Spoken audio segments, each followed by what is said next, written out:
हाय, आपके साथ मैं हूँ Surabhi Sharma. India TV YouTube channel subscribe करिए, बेल आइकन दबाएं।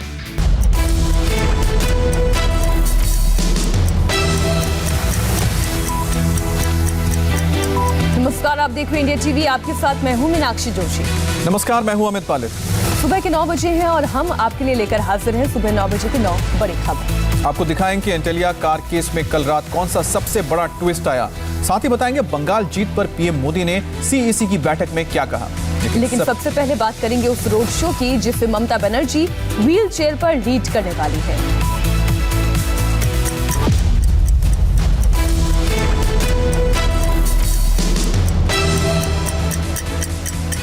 सुबह 9 बजे की 9 बड़ी खबरों की शुरुआत करेंगे इस वक्त की 2 बड़ी खबरों के साथ। पहली ये कि आज टीएमसी अपना घोषणा पत्र जारी नहीं कर रही है और दूसरा ये कि ममता बनर्जी कोलकाता में आज व्हील चेयर पर अपना पहला चुनाव प्रचार करने वाली है। और अब से कुछ घंटे बाद ममता बनर्जी कोलकाता में व्हील चेयर पर अपना पहला रोड शो करेंगी। ममता बनर्जी कोलकाता के गांधी मूर्ति से हाजरा तक व्हील चेयर पर रोड शो करेंगी। दोपहर बाद ममता बनर्जी हाजरा में ही पब्लिक रैली को संबोधित करेंगी। ममता बनर्जी आज जिस इलाके में अपना रोड शो कर रही हैं वो उनका अपना गढ़ है। इसी इलाके में उनका घर भी है और इसी इलाके के भवानीपुर से वो लगातार चुनाव भी लड़ती रही हैं। आज नंदीग्राम दिवस है और आज टीएमसी अपना घोषणा पत्र जारी करने वाली थी, लेकिन अब खबर आ रही है कि वो अपना घोषणा पत्र आज जारी नहीं करेंगी।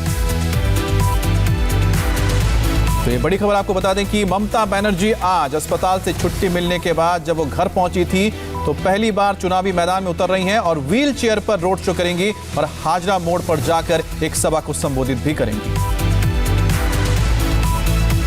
ममता व्हील चेयर पर रोड शो करने वाली हैं, लेकिन बंगाल चुनाव में जीत को लेकर पीएम मोदी सुपर कॉन्फिडेंट दिख रहे हैं। कल चुनाव समिति की बैठक में उन्होंने कहा कि चुनाव के दूसरे चरण तक टीएमसी की हार पक्की हो जाएगी।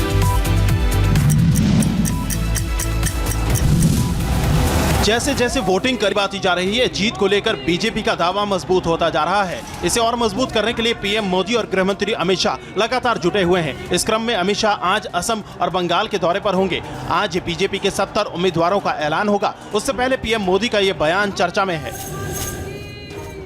बंगाल चुनाव में औंधे मुंह गिरेगी टीएमसी। दूसरे चरण के चुनाव खत्म होते होते टीएमसी को पता चल जाएगा कि वो कितनी बुरी तरह हार रही है। पहले बता दिया है 200 का पार, वो 200 पार होने वाला है। भाजपा आगे चल रहा है। सबसे बड़ी वजह क्या लग रही है? बड़ी वजह है बंगाल का आम जनता अभी ममता जी को खिलाफ में है। बंगाल में पहले चरण की वोटिंग में अब 2 हफ्ते से भी कम वक्त रह गया है। ऐसे में प्रचार का धुआंधार दौर शुरू हो गया है। पीएम मोदी 18 मार्च को पुरुलिया में रैली कर रहे हैं तो गृह मंत्री अमित शाह 2 दिन के दौरे पर निकल रहे हैं। आज शाम 5:15 बजे अमित शाह खड़गपुर में रोड शो करेंगे। 15 मार्च को सुबह 11 बजे झारग्राम में जनसभा होगी। 15 मार्च को दोपहर 1 बजे रानीबाग में रैली करेंगे। बीजेपी ने पूरे आक्रामक अंदाज में दीदी को पटखनी देने का प्लान तैयार कर लिया है। रैलियों और रोड शो के जरिए इसे अंजाम तक पहुंचाने की पूरी कोशिश हो रही है। एंटीलिया केस में कल रात सबसे बड़ा ट्विस्ट आया है। इस मामले में मुंबई पुलिस के सुपर कॉप को गिरफ्तार किया गया है। एनआईए सूत्रों का दावा है कि 13 घंटे की पूछताछ के बाद मुंबई पुलिस के अफसर सचिन वाजे ने अपने गुनाह कबूल किए। मुकेश अंबानी और एंटीलिया केस में क्राइम की ये नई क्रोनोलॉजी है। जिस एनकाउंटर स्पेशलिस्ट से अंडरवर्ल्ड डॉन और आतंकी थर-थर कांपते थे वो आज खुद एनआईए की हिरासत में है। आरोप उस पर एंटीलिया के बाहर बरामद स्कॉर्पियो में विस्फोटक रखने का भी है और कार मालिक मनसुख हिरेन की हत्या का भी।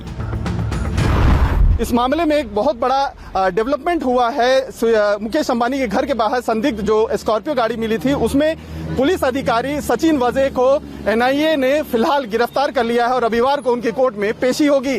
5 मार्च को मनसुख हिरेन की लाश मिलने के बाद पत्नी ने सचिन वजे पर संदेश जारी किया था। तभी से ये पुलिस ऑफिसर एनआईए के रडार पर था। एनआईए ने सचिन वजे से कल करीब 13 घंटे पूछताछ की। सूत्र बताते हैं कि सचिन वजे ने एनआईए के सामने ये कबूला कि उन्होंने अंबानी के घर के पास जिलेटिन से भरी स्कॉर्पियो कार रखवाई थी। एजेंसी को सचिन वजे ने कुछ और अहम जानकारियां भी दी हैं। दिन भर की पूछताछ में रात 11:50 पर सचिन वजे को गिरफ्तार कर लिया गया। आज उन्हें मुंबई की हॉलीडे कोर्ट में पेश किया जाएगा। सचिन वाजे को गिरफ्तार किया गया, लेकिन मुंबई पुलिस एटीएस परमवीर सिंह ने क्यों उसको गिरफ्तार नहीं किया उसका जवाब देना पड़ेगा। और मुख्यमंत्री शिवसेना प्रमुख उद्धव जी ठाकरे ओसामा सचिन वादे के बारे में अब क्या कहना चाहेंगे? अब ये आगे आगे देखो क्या बाहर आता है। बीजेपी ने सचिन वजे को गिरफ्तार करने की मुहिम छेड़ रखी थी। गिरफ्तारी की तलवार को देखते हुए सचिन वजे ने ठाणे सेशन कोर्ट में अग्रिम जमानत की अर्जी दी थी, लेकिन अर्जी रद्द हो गई। बिहार में आज से उपेंद्र कुशवाहा की राष्ट्रीय लोक समता पार्टी का अस्तित्व खत्म हो जाएगा। पार्टी के कल 35 नेता आरजेडी में शामिल हो गए थे, तो आज खुद पार्टी अध्यक्ष उपेंद्र कुशवाहा जेडीयू में शामिल होने वाले हैं। 2007 में उपेंद्र कुशवाहा को नीतीश कुमार ने जेडीयू से सस्पेंड कर दिया था। तब उन्होंने कसम खाई थी कि लालू यादव की पार्टी से तो पहले ही अलग हो चुके हैं, अब नीतीश के साथ कभी नहीं जाएंगे। 2009 में उपेंद्र कुशवाहा ने अपनी पार्टी बना ली, लेकिन अपनी ही पार्टी ने कैसे पाला बदल लिया और उपेंद्र कुशवाहा के सामने आज कैसी स्थिति हो गई है, उसे इन दो तस्वीरों से समझिए। उपेंद्र कुशवाहा अभी पूरी पार्टी के साथ जेडीयू में जाने की योजना बना रहे थे।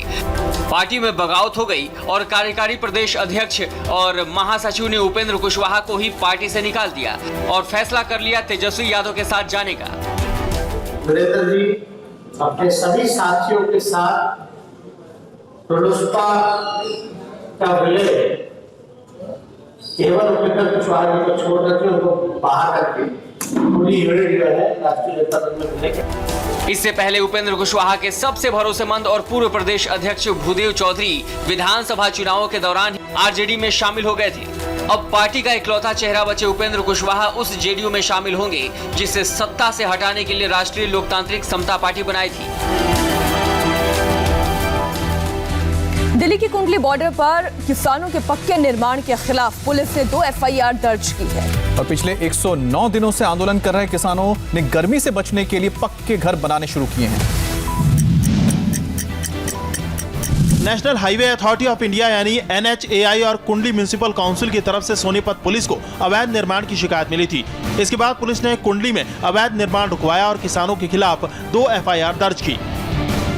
सिंघू बॉर्डर की इस तस्वीर में आप देख सकते हैं सड़क के किनारे सीमेंट की चिनाई से 9 इंच की मोटी दीवार बनाई जा रही है। किसानों का कहना है कि ये लड़ाई लंबी चलने वाली है, इसीलिए गर्मी से बचने के लिए 2 मंजिला रैन बसेरों का इंतजाम किया जा रहा है।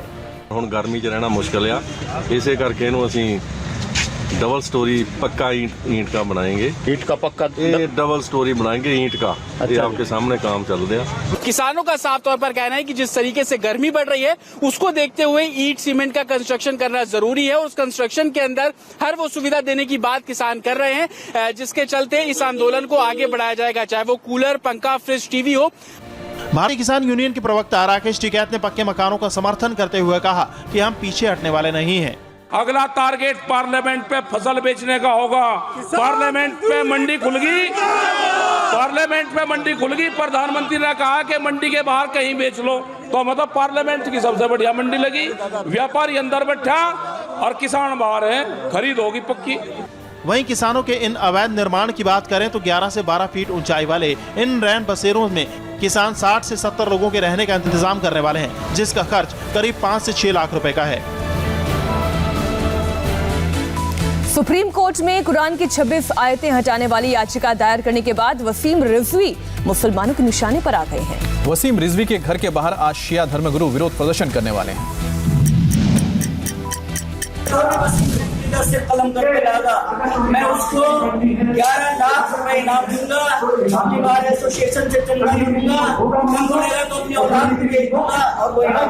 लखनऊ में शिया वक्फ बोर्ड के पूर्व चेयरमैन वसीम रिजवी के खिलाफ लोगों ने मोर्चा खोल दिया है। वसीम रिजवी के घर के बाहर मुस्लिमों ने कुरान की तिलावत की। इसके बाद उनके खिलाफ पुलिस में शिकायत दर्ज कराई गई। ने बहुत गलत कहा है, पूरी दुनिया में हिंदुस्तान का सर झुका है इससे, ऐसी हरकत से इनकी जो हरकत करी है।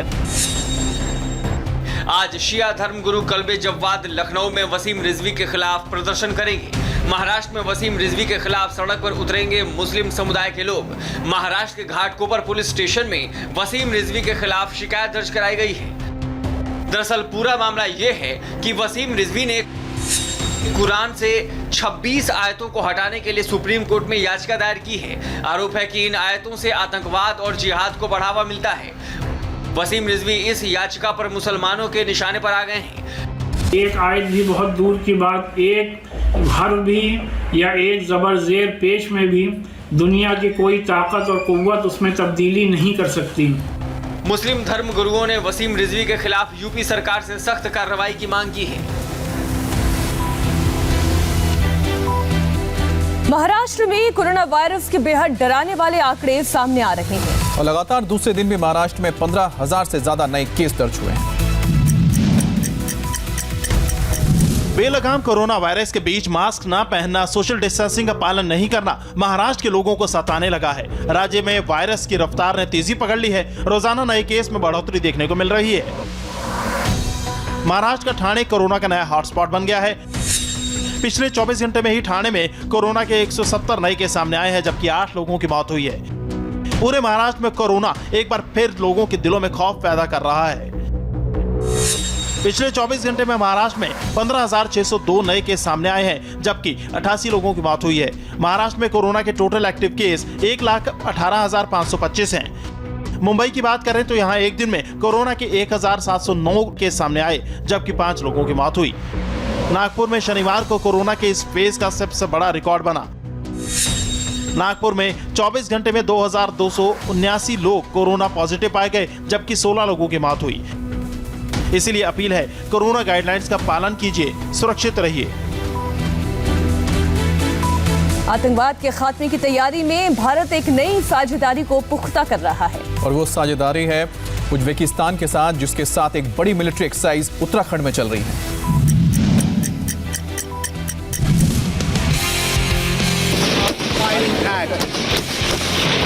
उत्तराखंड में रानीखेत का ये चौबटिया इलाका है। पिछले 4 दिन से यहाँ भारत और उज्बेकिस्तान की सेनाओं की पोजीशनिंग ऐसी है जिसे देखकर जंगी हालात का भ्रम हो सकता है, लेकिन ये मिलिट्री एक्सरसाइज जिसके साथ आतंकवाद पर प्रहार की तकनीक और निखरने वाली है।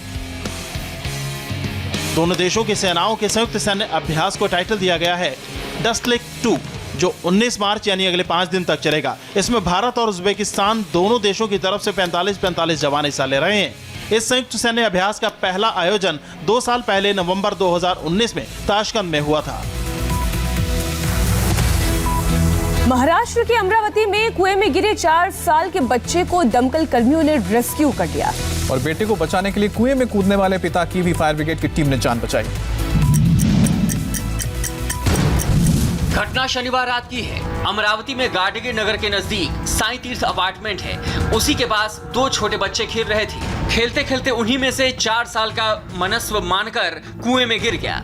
इस घटना के बाद पूरे इलाके में हड़कंप मच गया। अपने 4 साल के बेटे की जिंदगी को बचाने के लिए पिता भी कुएं में कूद गया, लेकिन कुएं का मुहाना इतना पतला था कि वो बेटे के साथ उससे बाहर निकल ही नहीं पा रहा था और दोनों कई घंटों तक कुएं के अंदर ही फंसे रहे।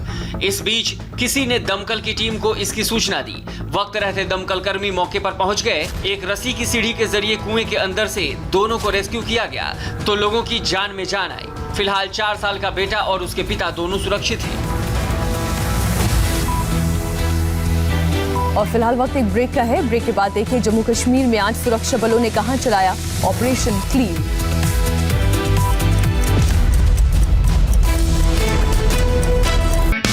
हाय, आई एम सुरभि शर्मा। खबरों से अपडेट रहने के लिए India TV YouTube channel subscribe करिए, साथ में बेल आइकन जरूर दबाएं। जुड़े रहें इंडिया टीवी के साथ।